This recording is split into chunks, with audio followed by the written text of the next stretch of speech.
현재 주가가 너무나 싸다고들 얘기들을 많이 합니다. 그렇다고 해서 선뜻 손이 나가기도 어려운 흐름입니다. 자, 이런 흐름 어떻게 대응해야 될지 3인의 전략에서 알아보도록 하겠습니다. 오늘 이 시간에는 머니투데이 방송의 이학영 전문위원과 토로스투자증권의 김대준 연구원 두 분과 함께합니다. 안녕하십니까? 안녕하세요. 안녕하세요. 시장 중심이 되는 키워드를 알아봅니다. 5위부터 3위까지의 키워드를 화면을 통해서 확인해 보도록 하겠습니다. 오늘의 5위 키워드는 NHN, 호실적의 나흘 만의 상승입니다. NHN이 나흘 만에 상승하고 있습니다. NHN은 4분기 호실적과 더불어 모바일 게임 사업 강화를 위해 신규 법인 설립과 분사를 확장지었습니다. 4위 키워드는 OCI 하락세 지속입니다. OCI가 지난해 4분기 적자라는 소식에 나흘째 하락하고 있습니다. 실적과 주가 언제쯤 회복 가능할지 알아봅니다. 3위 키워드는 OLED주 강세입니다. 삼성전자의 OLED TV 출시와 OLED 신규 라인 증설 소식에 관련주가 상승하고 있습니다. 대응 전략을 세워봅니다. OCI 올해 연초만 해도 반짝 상승했었죠. 폴리실리콘 가격이 아주 모처럼 만에 반등했다는 소식에 반등을 했었는데 그 이후로 전저점 다시 깨면서 끝없이 악세가 이어지고 있습니다. 사실 4분기 영업 손실 얘기는 심심치 않게 들려왔기 때문에 새롭게 쇼크라고 할 수는 없는데 어쨌든 주가 약세가 좀 이어지고 있습니다. 이학년 위원님 대응 전략 좀 세워주세요. 저는 이렇게 봅니다. 충분히 예상되었던 적자 전환이었죠. 그렇기 때문에 말씀하신 대로 충격을 받는 사람이 있다 그러면 그런 증권사가 있다 그러면요, 그 증권사가 잘못했다고 보고 있고요. 3분기는 폴리실리콘 사업 분야만의 적자였고요. 이제 4분기는 전체적으로 적자로 돌아섰죠. 한마디로 이겁니다. 폴리실리콘 가격이라든가요, 폴리실리콘 산업 전체에 대한, 태양광 산업 전체에 대한 수급 개선에 대한 섣부른 기대에 대한 발상의 전환부터가 일단은 필요하다라는 생각 갖고 있습니다. 증권사의 입장, 제가 봤을 때 중요한 것이 아니고요. 오히려 OCI 측의 전망이 더 중요하다고 말씀드린 바가 있는데요. 그것에 관해서 OCI가 이번에 정확하게 얘기했습니다. 중요한 것은 이제 폴리실리콘 가격인데요. 폴리실리콘 가격이 회복되더라도요, 과거와 같은 60에서 70달러, 이때가 바로 2010년, 2011년이었습니다. 2011년 보면 이제 OCI가 사상 최고가를 기록했던 기간이죠. 그때는 이제 일본에서 대진이 있었고요. 그래갖고 태양광의 수요가 늘어날 것이라는 기대감이 팽배했으면서 주가 많이 올랐을 때인데요. 그때가 이제 60에서 70달러 수준이었는데요. 지금은 이제 20달러 초반에 와 있는데요. 이런 그 당시의 가격까지 가기에는 상당히 어렵다는 얘기를 했고요. 회복되더라도 20에서 30달러 수준이 아니겠냐라는 얘기를 하고 있습니다. 금년 전체적으로도요, 폴리실리콘 사업 분야는 2천억대의 적자 가능성이 제기가 되고 있습니다. 회사 측에서도 빨라야 하반기 정도를 얘기하고 있는 거죠. 올해 평균 폴리실리콘 가격은 22달러 정도가 지금 국제적으로 대부분의 증권사나 분석하는 그런 쪽의 전문적인 기관에서 예상하는 수준입니다. OCI 경우 참고적으로 말씀드리면요, 26달러 이상이 돼야지 그 사업 분야에서 수익이 나는 것으로 알려지고 있습니다.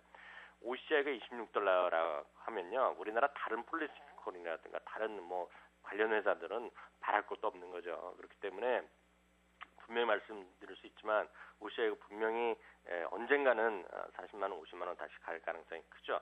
저도 갈 거라고는 믿습니다만요. 시기가 문제라는 점 다시 한번 말씀드리겠고요. 보수적 관점을 지속해야 됩니다. 중국에서 무슨 일이 있다, 미국에서 무슨 일이 있다, 그런 거 다 지나가는 뉴스일 뿐이라는 거 꼭 기억하셨으면 좋겠네요. 사실 OCI를 손절하지 못하고 장기적으로 갖고 계신 분들은 현재 가격은 팔 수 없는 가격이라는 건 자명한 것 같습니다. 다만 폴리실리콘 가격이 오르기 위해서는 조금 더 시간이 필요할 것 같고, 역시 장기적으로 갖고 계신 분들 조금은 더 인내의 시간이 좀 필요할 것 같습니다.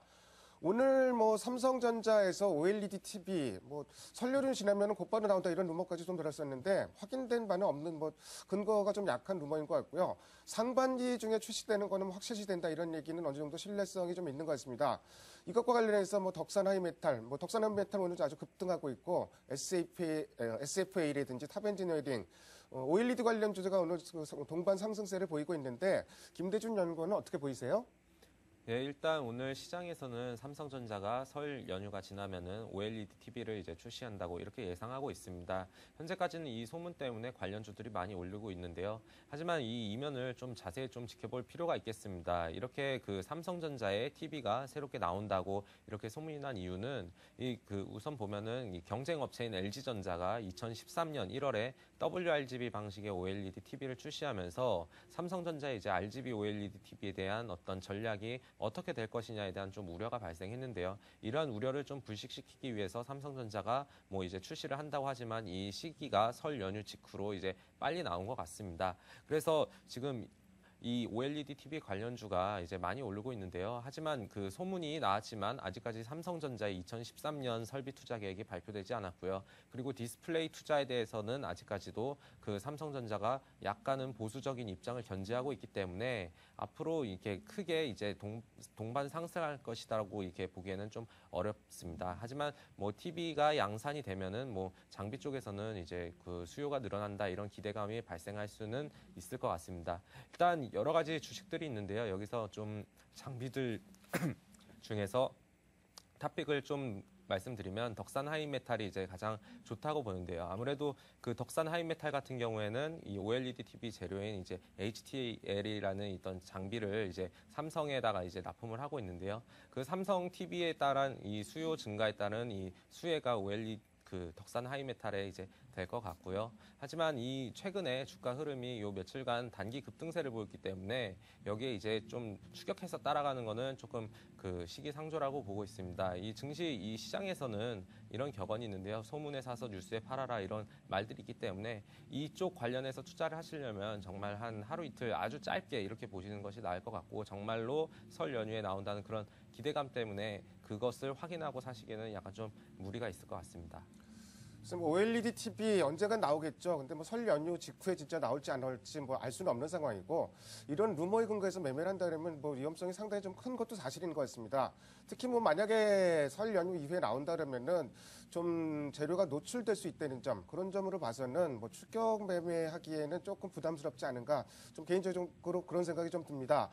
다음으로 오늘의 2위 키워드를 화면을 통해서 확인해 보도록 하겠습니다. 오늘의 2위 키워드는 이탈리아 긴축 폐기 우려입니다. 이탈리아 24일 날 총선 예정이 있는데 베를루스코니 전 총리의 지지율이 요새 이상하게 좀 많이 오르고 있답니다. 그 부분을 이 시장 참여자들은 상당히 좀 불안하게 여기고 있고요. 또 긴축안이 폐기되는 게 아닌가 이런 우려의 목소리까지 나오고 있습니다. 사실 유로존 문제는 뭐 미리 걱정을 할 필요도 없겠지만 또 무관심한 채 전혀 모르고 접근하는 것도 사실은 좀 위험한 일인 것 같은데요. 이학년 위원이 관련 내용 좀 말씀해 주세요.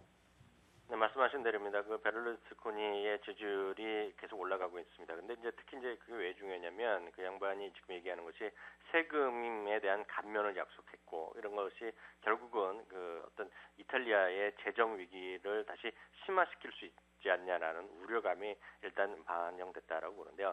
그래서 저는 이렇게 봅니다. 이렇게 지금 유럽의 이슈가 다시 좀 나오는 것은 결국은 전 세계 글로벌 환율 전쟁의 한복판에 있고요. 그것에 따라서 22의 7일 날 있는 정책회의에서 무슨 얘기가 나올지에 관심이 모아져 있기 때문에 유럽에 관한 뉴스가 여기저기서 관련돼서 나오고 있을 뿐이라는 생각 갖고 있습니다. 지금 결국 이거 아닙니까? 지금 프랑스 대통령이 직접 나서서 어저께만 하더라도 이런 얘기를 한 거 아닙니까? 22에서 적극적으로 인위적으로 환율 정책을 조정해야 된다. 즉 유로화가 너무 강해지는 것을 또 반대하는 것을 얘기했는데요. 그것에 또 독일 정부는 또 정면으로 또 반박하는 독일 정부 대변이 났습니다. 뭐 어이없는 정책 대안이라는 얘기까지 했는데요. 결국 이런 것이 결국은 22 정책 회의를 앞두고 서로 뭐 기싸움하면서 서로 여론 플레이하는 것이 아니냐라는 생각까지 좀 들고 있습니다. 결국 장기적으로 이번에 외환 시장에서의 각 글로벌 시장에서의 전쟁, 특히 일본의 엔화에 대한 어떤 그런 약세 정책에 대해서 미국이 좀 방임하는 태도를 취하고 있는데 이것에 대한 ECB의 어떤 입장이 나오냐가 결국 단기적으로는 유럽이라든가 북유럽이나 미국도 중요하겠지만 바로 일본의 외환 시장 그리고 일본의 주가에 영향을 가장 큰 요인을 끼칠 가능성이 크기 때문에 그거에 집중적으로 보시면 될 것 같고요. 이탈리아나 스페인의 내부 문제는 크게 시장에 영향을 미칠 시간은 지났다는 생각이 드네요. 이학년 위원 말씀에 참 공감이 가는 부분이 그 유로존 얘기가 계속 나오는 게 사실 환율이랑 연관짓지 않을 수가 없을 것 같습니다. 엔화 요새 뭐 약세가 뭐 진행돼도 너무 심하게 좀 진행되는 것 같은데 그래서 오늘 ECB 통화정책회의도 있고 다음 주에 EU 재무장관 회의도 있습니다. 벌써 뭐 달러당 100엔 얘기까지 나오고 있는데 어떻게든 이게 좀 저지가 돼야 될 것 같은데 환율과 관련된 내용 김대중 연구원이 다시 한번 좀 정리해 주세요. 예, 일단 그 엔달러 환율의 그 상승폭이 빠르게 이제 상승하고 있습니다. 이렇게 최근에 그 엔화의 약세가 지속되고 있는 이유는 아무래도 이 정치적인 측면에서 좀 많은 영향을 받은 것으로 생각을 하고 있는데요. 최근에 그 시라카와 일본은행 총재가 이제 원래는 4월에 퇴진하기로 되어 있는데 이것보다 한 달 이른 3월에 이제 조기 퇴진할 것이라고 발표했습니다. 아무래도 아베 총리의 그 정권의 그 어떤 완화적 통화 정책을 지속시키기 위한 어떤 일환의 그것으로 판단되고 있는데요. 이렇게 그 통화 정책을 결정하는 수장이 이제 자리를 물러남으로 해서 이 엔화가 조금 더 가파르게 약세를 보일 수 있다 이런 전망이 많이 발생하고 있는 것 같습니다. 그리고 구조적으로 봤을 때 일본 엔화 같은 경우에는 좀 약세를 보일 수밖에 없는 구조인데요. 아무래도 예전에 그 동일본 대지진 이후로 그 일본의 그 원자력 발전소가 가동을 중지하면서 이것을 대체하기 위해서 그 외국에서 이제 가스를 수입하고 있습니다. 이렇게 가스를 수입하면 아무래도 무역 수지 자체가 적자가 되고 일본의 환율이 조금 더 이렇게 높아지는 엔화가 약세를 보이는 그런 모습이 이제 계속해서 연출될 것인데요. 근데 다만 이 엔달러 환율이 100엔을 돌파할 것인가 여기에 대해서는 약간 좀 생각을 해볼 필요가 있습니다. 현재까지는 가파르게 상승했지만 그리고 이 상승 추세가 꺾이지도 않을 것이지만 이 100엔을 어떻게 빨리 돌파할 것이냐 이거는 약간 좀 부정적으로 생각하는데요. 그 이유는 일단 일본 정치에 그 경제상이 있는데요. 그 우리나라 따지면 이제 재정경제부의 장관이라고 이제 생각을 하시면 될 것 같은데 이 사람이 일본의 그 환율, 엔달러 환율이 100엔을 돌파하면 일본 내수 경기에 좀 부정적인 영향을 미칠 수 있다 이렇게 말을 했습니다. 아무래도 구두 개입을 함으로써 이제 엔화의 가파른 약세를 조금 좀 막으려는 그런 의도 같습니다. 이렇게 엔화가 빨리 약세를 보이게 된다면 왜 안 좋을 수밖에 없는 이유는 일본의 수입 물가 자체가 오르기 때문에 이 물가 상승으로 인해서 일본의 그 소비가 둔화될 수 있는 그리고 일본의 수출 기업도 이제 제품을 수출하기 위해서는 그 예를 들어서 자동차를 수출하기 위해서는 이제 원료를 철강이나 철 제품을 들어와야 되는데 이 제품의 가격 단가가 올라가면은 약간 또 수익도 둔화될 수가 있겠습니다. 그래서 이 엔달러 환율이 100엔 이상을 빠르게 돌파하기는 좀 어려울 것 같고요. 당분간은 상승 추세는 좀 느린 완만한 속도로 이어질 것 같습니다. 하지만 이런 그 변수들을 이제 국내 주식 시장으로 가져와 보면 이제 엔화가 약세를 보일 경우에 아무래도 IT나 자동차가 관련되어 있는 뭐 운수 장비 업종이 조금 약세를 보일 것으로 이제 생각이 되고 있는데요. 하지만 이 IT하고 운수 장비, 특히 일본과 경합성이 높은 자동차 업종 같은 경우에는 약세를 지속하겠지만 이제 앞으로 미국 재정 지출에 대한 어떤 불확실성, 유로존 불확실성 이런 것들이 다 합쳐져서 약간 또 안전자산 선호 심리가 좀 부각될 수 있을 그런 경우에는 엔화가 강세를 또 보일 수가 있겠습니다. 그때는 자동차 업종에 대해서는 약간 조금 투자에 대한 관점을 좀 바꿔보시는 매수 쪽은 그 장기적인 매수 전략을 세워보시는 것도 괜찮을 것 같습니다.